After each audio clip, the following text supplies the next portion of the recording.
दक्ष news, सामान्यांच्या हक्कासाठी नेहमी दक्ष.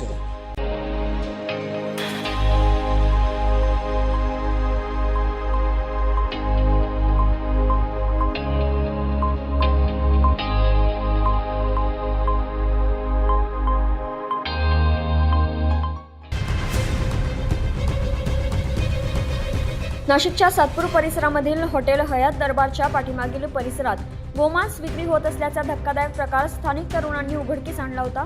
देवी मंदिरासमोरच चक्क हे मोठं बीफ प्रकरण या ठिकाणी उघड झालं होतं. त्याच पार्श्वभूमीवर महापौर हिमगौरी आडके यांनी या घटनेची गंभीर दखल घेत सातपूर मनपा विभागीय कार्यालयातर्फे तातडीने अतिक्रमण मोहीम राबवत येथील हयात दरबार आणि बाबा मटन अँड बीफ शॉप हे जेसीबीच्या साहाय्याने जमीनदोस्त करण्यात आलं. तसेच अशीच कारवाई महानगरपालिकेच्या अतिक्रमण विभागातर्फे राबवली जाणार असून अवैधरित्या गोमांस विक्री करण्यात जो कोणी अधिकारी यात दोषी असेल त्याच्यावर देखील कारवाई करण्यात येईल असे महापौर यांनी बोलताना सांगितले.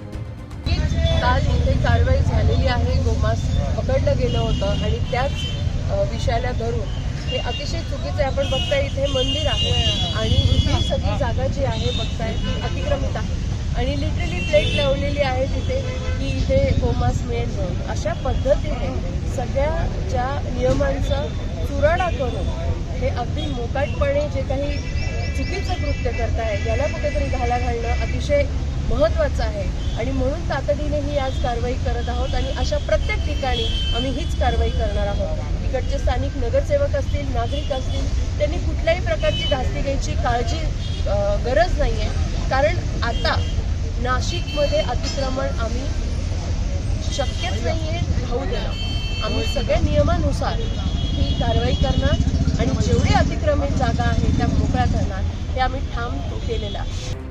दरम्यान या कारवाईमुळे नागरिकांमधून समाधान व्यक्त करण्यात आले. परमेश्वर आंधळे, दक्ष न्यूज, सातपूर.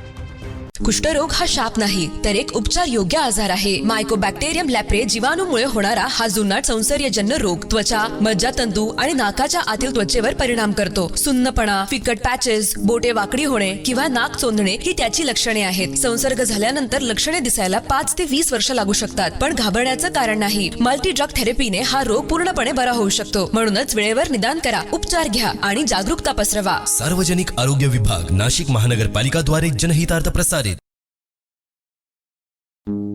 नाशिक महानगरपालिका द्वारा एक विशेष सूचना. नाशिक शहरातील थकबाकीदार मिळकत धारकांना कळविण्यात येते की 23 फेब्रुवारी ते 5 डिसेंबर 2026 या कालावधीतील थकीत मालमत्ता कर एक रकमी भरल्यास शास्तीतून 95% सूट मिळेल. मालमत्ता कर भरण्यासाठी सार्वजनिक सुट्टीच्या दिवशीही सर्व वसुली कार्यालये सुरू राहतील. नाशिक महानगरपालिकेच्या मालमत्ता कर विभागाद्वारे जनहितार्थ प्रसारित.